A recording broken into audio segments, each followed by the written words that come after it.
Peggy 3.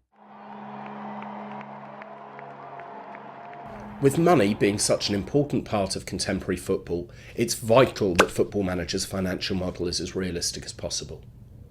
To keep on top of this, we've made a number of significant tweaks in FM13 that make finances for both clubs and individual players more realistic.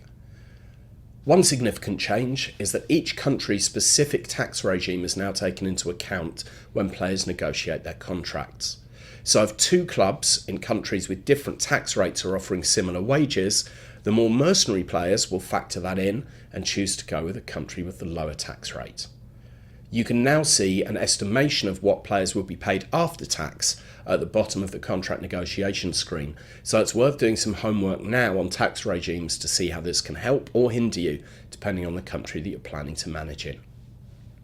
We've also spent a lot of time looking into the effects of the current recession on global football, and we've dug deeply into the finances of dozens of clubs at different levels from around the world. All of which has not only led to FM13 having a more accurate financial model, but it also adds an extra element of challenge. One of the things that we noticed when doing this was that we were actually massively underestimating non-football costs, which essentially mean things like rent and wages that are paid to non-footballing staff. By improving this area, we've been able to make the clubs operate more like their real-life counterparts.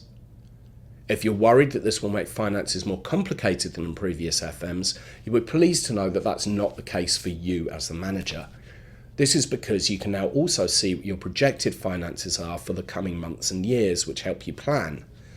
When you go onto the finances screen, there's now a new tab alongside summary, expenditure, income and salary, which is called projection, and clicking on it shows you predicted figures for turnover, expenditure, profit or loss, total wage costs and your balance. It also displays information projecting what player wage bills will be for the next 3 seasons.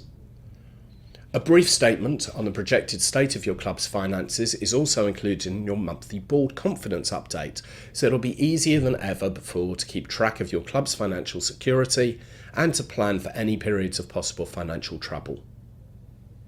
So those are a couple of the main changes to the financial model in FM13.